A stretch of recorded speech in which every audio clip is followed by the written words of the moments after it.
Szeretettel üdvözlök mindenkit! A mai nyelvi videóban egy magyar városban sétálunk. Nagyon szép város Nyugat-Magyarországon, például Kőszeg, Szombathely, Sopron, Győr vagy Keszthely. Mi van egy városban? Van bolt, trgovina, pályaudvar, železnička postaja, gyógyszertár, lekárna, bank, banka, étterem, restaurácia.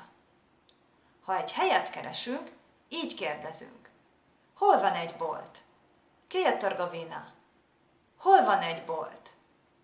Hol van egy gyógyszertár? Gdje je lekárna? Hol van egy gyógyszertár? Az egy határozatlan névelő, akkor használjuk, ha általánosságban beszélünk. De ha specifikus dologról beszélünk, határozott névelőt használunk. Hol van a pályaudvar?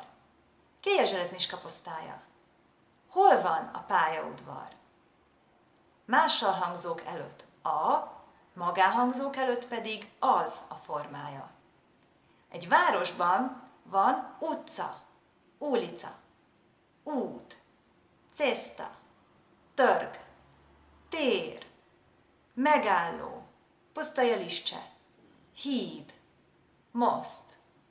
A bolt a főúton van. Trgovina je na glavni cesti. A bolt a főúton van.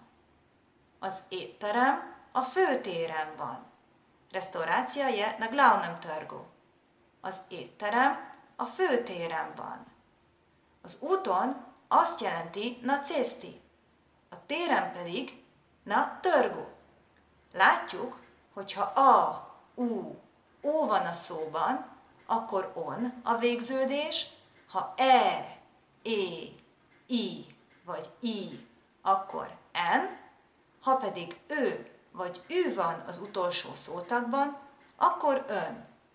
A táska a földön van. Torba je na tleh. A táska a földön van.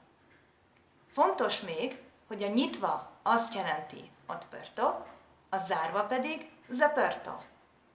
Kellemes sétát kívánok! Köszönöm a figyelmet, és viszontlátásra legközelebb!